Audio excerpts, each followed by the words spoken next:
Bonjour, Martin Séguin pour Parlons Bois. Aujourd'hui, on fait une toupie décorative autour à bois.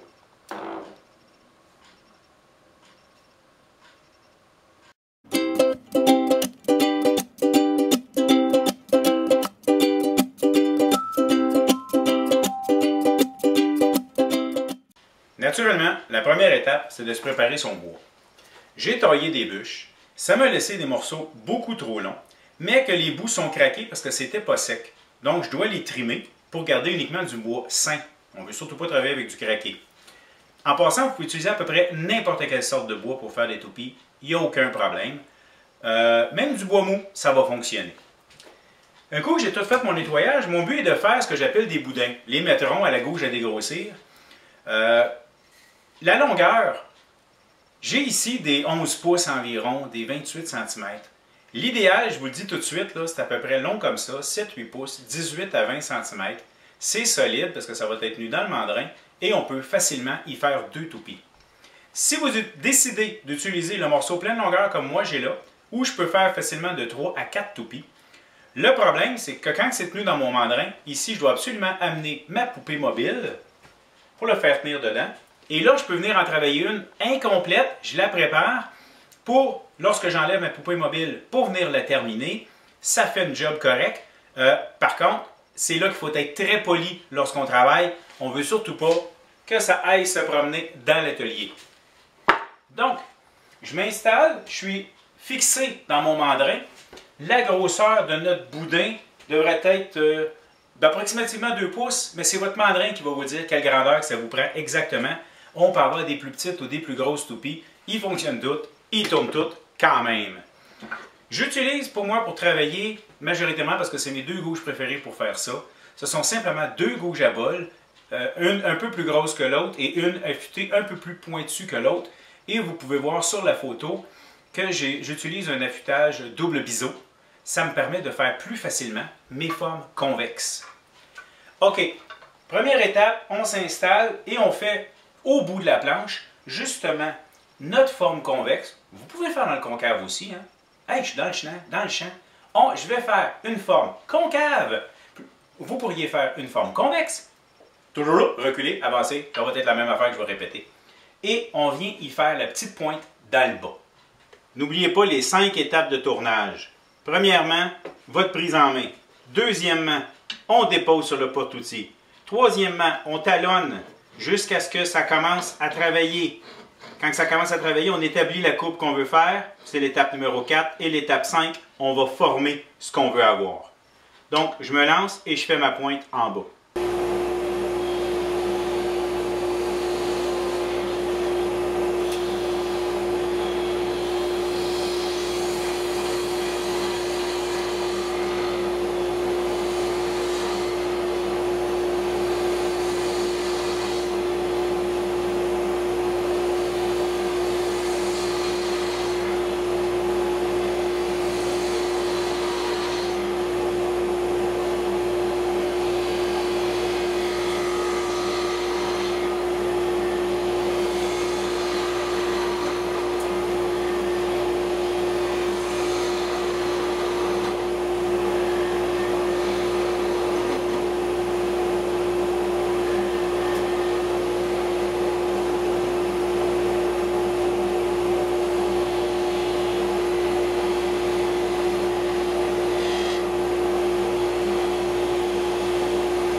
Lorsque je tourne, ma vitesse est approximativement à 2500 tours.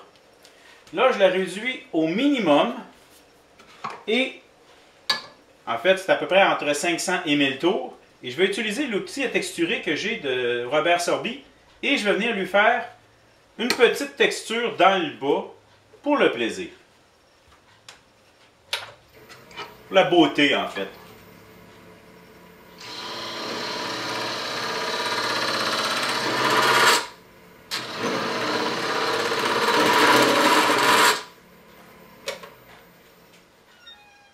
Et il n'a pas du tout fait ce que je m'attendais. Je pense que mon angle était pas bon. Pas grave, ça fait des beaux dessins. Ensuite, on va mettre de la couleur. Et tout ce que je fais, c'est que j'utilise des Sharpies, tout simplement. Sharpie jaune, mettons.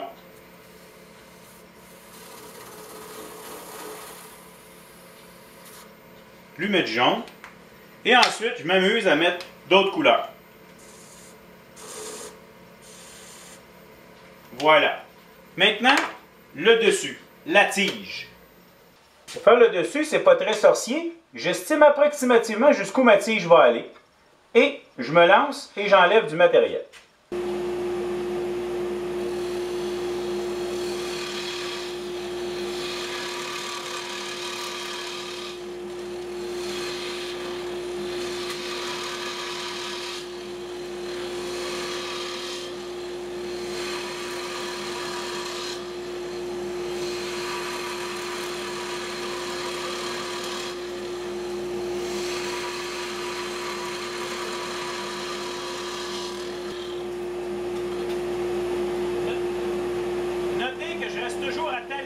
Lorsque je recule, ma gauche continue à toucher. C'est plus sécuritaire pour repartir.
On vient mettre la couleur avant que ce soit trop tard.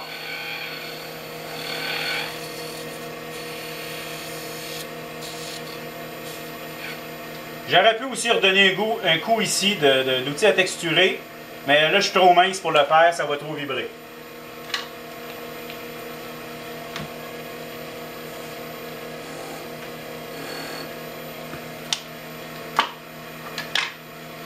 Et je complète ma tige le plus mince possible. Si la tige est trop grosse, on va avoir de la difficulté à la faire tourner vite. Fait qu'il faut que la tige elle finisse petite.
Quand il faut la couper, on vient s'installer comme ça.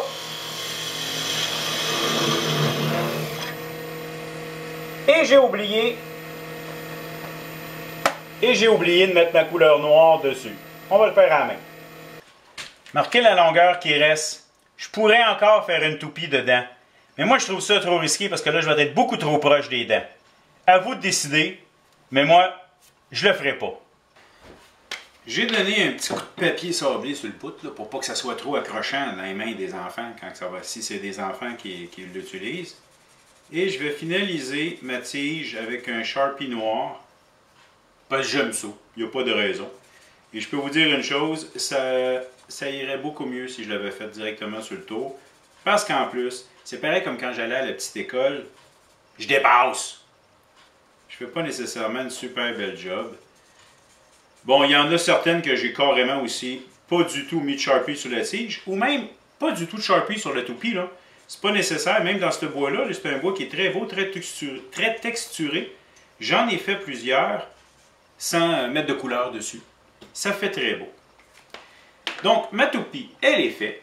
Et peut-être qu'elle fonctionnerait mieux si moi je serais meilleur.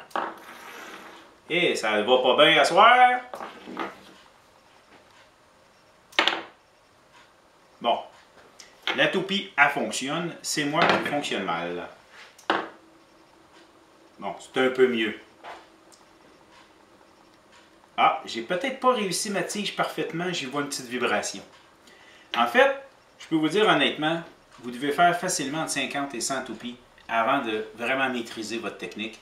Mais bon, profitez-en justement pour pratiquer avec vos outils, du concave, du convexe. Utilisez la plane si vous voulez ou n'importe quel autre outil. C'est parfait pour pratiquer. Ça fait des beaux petits cadeaux. Hey, je l'ai eu. Je suis meilleur que la gauche avec la droite. Et voilà, c'était comment faire une toupie décorée autour à bois. J'espère que vous avez apprécié. Merci. Je vous invite à vous abonner à ma chaîne en cliquant sur le bouton s'abonner dans le bas de l'écran. Prenez le soin de mettre le petit paramètre qui va vous envoyer une alerte lorsque je sors une nouvelle vidéo. Vous pouvez également me suivre sur ma page Facebook ou ma page Instagram. C'est facile, ça s'appelle Parlons Bois.